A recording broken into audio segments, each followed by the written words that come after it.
Meet Me at Mary's Place. Written by Kennedy Brown.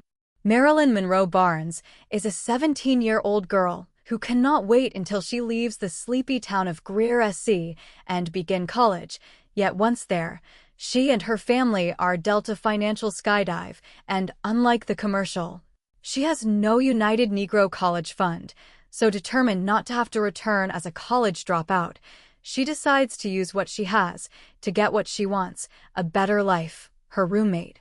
An around-the-way type of girl named Sonya Styles who invites Marilyn to a night on the town with her and another friend, Arias, who is a very high-maintenance young girl who learns of Marilyn's financial woes, decides to let both girls in on how they can make money the same way she does and indulge in the good life by working for Mary Jackson Savoy, a beautiful, sophisticated, and worldly 40-year-old woman who runs a local club only as a front. What she is in reality is one of the top escort services, only to well-paid older men who are married and unfulfilled. So they seek the company of young eye candy when out of town, in exchange for money, tuition. In other words, sugar daddies. Marilyn jumps in head first, and all seems to work out for all until one of the girls becomes a bit greedy and secretly is no longer content to be under Mary's thumb, and not content with being a sugar baby. She wants to be the sugar mama, Mary, and when Mary finds out, it is not a sweet situation. Marilyn. Chapter 1. Class Act. Marilyn Monroe Barnes. I hear a few surprised chuckles. Obviously, from the sound of it, many here did not know my middle name. In fact, had they been in this type of ceremony, they would not be shocked to know I was named for the late, legendary screen goddess. Because I have two older brothers, who are named Cary Grant Barnes and Clark Gable Barnes, and two younger sisters, Dorothy Dandridge Barnes and Nina McKinney Barnes. Our parents were classic movie fanatics, but I felt they showed much more favoritism when naming my brothers, named for gorgeous matinee idols, whereas my sisters and I were named for beautiful women, who all met the same fate: mental issues, man issues, and then drugs followed by suicide. But today was my graduation day, and I strutted across that stage as if I owned it. I was now a graduate of Greer Senior High and proud of it. But truth be told, I was ready to float like a butterfly and sting like a bee and get my summer underway and out of the way. I was leaving for college in late July. Well, actually, it was an all-girls college, and there was no boys allowed in the dorm rooms at Cook University in Tarleton, Virginia, but that was not even a worry for me, because, although I had a dorm room there, I was gonna do what I wanted, when I wanted, and as long as I kept my 3.8 GPA, I knew I would not have my parents curse me out or take me out and have me attend college close by and live at home. I figured as long as my parents spoiled me rotten, I could at least do that for them, because as much as I loved Greer, South Carolina, I had no intention of ever moving back there, at least not anytime soon. That was a year and a half ago. Now, my life has changed in many ways. Sometimes I don't even recognize myself in the mirror. I chose materialism instead of an education, so I landed a job in the oldest profession. It pays great, and the benefits are even better, so I try to tell myself, yet myself even tells me I am full of it. Sonya Styles. Chapter 2. I was so ready to get the hell out of this hellhole of a home. I have no life of my own. What I have are 6 younger siblings, and the only ones that have the same father are the twins, Brent and Trent, who are a year younger than I am. They both work great jobs now, and the 3 of us have a system where they work, and I watch the younger kids, because our mom is now living with her new husband, Izar Fernandez, in his 1-bedroom apartment, and I know it sounds like she abandoned her kids, but far from it. My mom will be moving back into our home in 6 months, after she divorces Izar. My mom has been married 4 times, strictly for the purpose of money.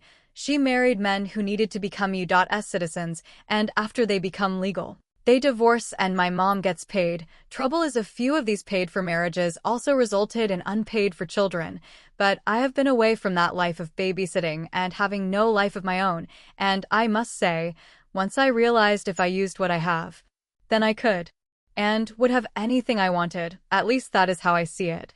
Too bad I am too blind to see the forest for the trees. Or is it that I am not wanting to see? Arias Brewster. I am so glad to get the hell away from Spartanburg SC. Of course, Virginia is not across the globe. It will be a welcome change, meaning I could stop lying to everyone, my family and friends. Think I spent so much time at the West Side Branch Library, studying so very hard that I won a full scholarship to Cook University. But if you were in my graduating class, then you would know I graduated by the thinnest margin allowed. But each report card would be a duplicate, with the grades I altered and the real one, the one with the forged signature. Juanita M. Brewster, which is my mom's name, work, is an airline stewardess and is away from home 3 weeks out of the month. My father died 6 years ago from a heart attack, but before he passed away, he was a loan officer at Spartanburg First National Bank, and although he is gone, he made sure my mom, brothers, and I would not be pressed in the financial department. Problems with that was my mom was allergic to spending money, so she would deposit each check every month.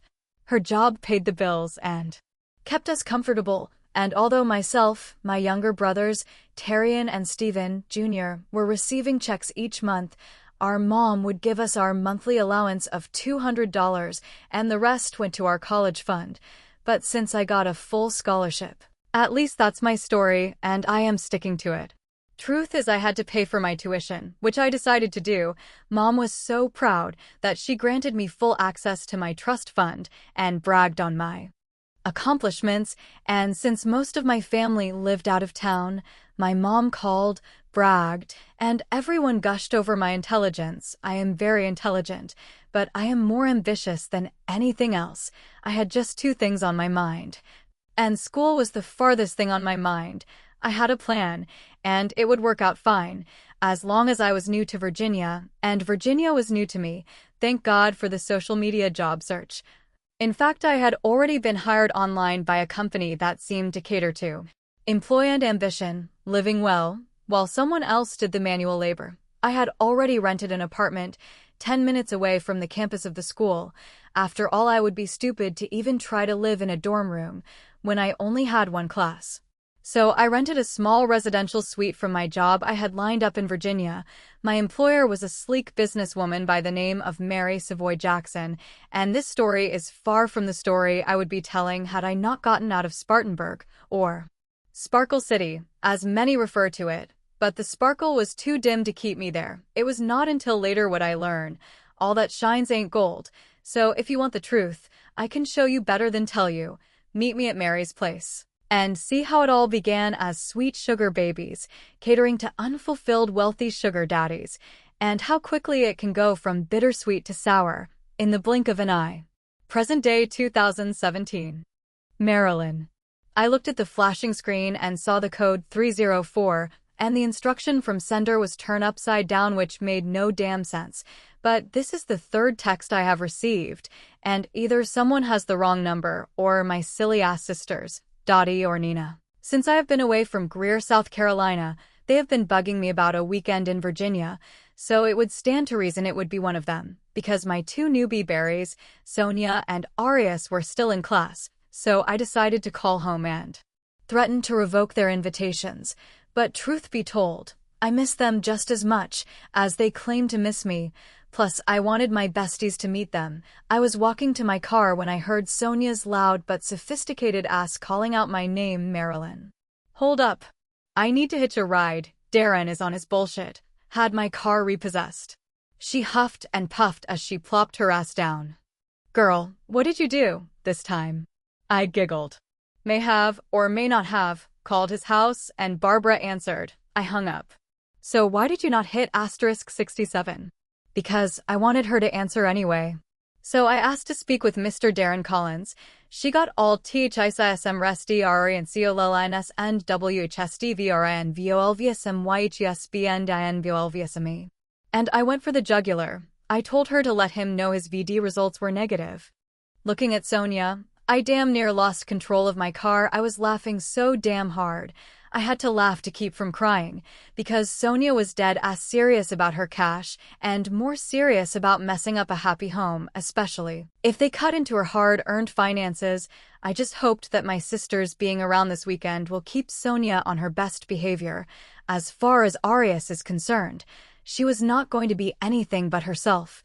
And that is what I admired most about her. Between the three of us, she was more like the big sister of Sonya and I guess she was a bit more quiet, but I also felt, in spite of my love for her, I feel that she is ambitious to a whole other level than Sonya and but I have to admit, had it not been for Arias, Sonya and I would not be in school, since my dad was paralyzed in a car wreck last year, and I would not have been able to continue my education.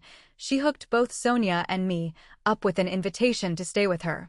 She lived off campus, just how she could afford such a swanky townhouse. Sonya voiced this to Arias, who told us about her job, and soon after, she got Sonya and I hired on the spot by Mary Jackson. Once I saw this woman's lifestyle, I knew exactly how Arias could afford the residence.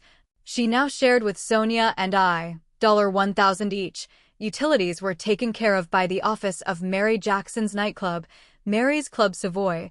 It is the nicest gentleman bar in Virginia, and for 3 young, single, and cash-strapped students, Ms. Mary paid very well. And add that with tips from patrons from V.I.P., the bar also served as a hideaway, private areas for an all. There, anything goes. Sonya snapped me out of my inner thoughts. Where is Arias? I had no idea.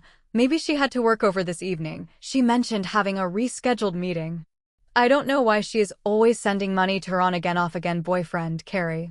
Please, she sends that money home for her Aunt Eunice to put into an account in Spartanburg, so she will have it to fall back on. Smart child, please. Now that you mention it, she gets 2 different bank statements in the mail. One comes to the apartment, another to a post office box. I shook my head and told her that my sisters were coming in, but she insisted that we make it a girls' weekend. She even booked a $700 a night suite in the Basari Estates manor, quite swank, but I knew the real reason, and I am not insulted. The truth is, she does not know Dottie and Nina, although they are my sisters. Arias only trusted 3 people, me, Sonya, and her Aunt Eunice.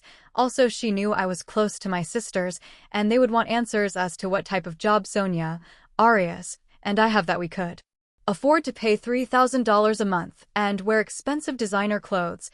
Not to mention I have a MasterCard and American Express, both of which have $5,000 each uploaded monthly. And my 2017 BMW is leased until next year, when I get an upgrade. But trust one would never pull out my iPhone to call a client's phone. That is biting the hand that feeds you. My phone went off again as I pulled up to the bus terminal to pick up my 2 goofy little sisters. When the 304 digit came through, I groaned. Who is texting the 304 area code to me?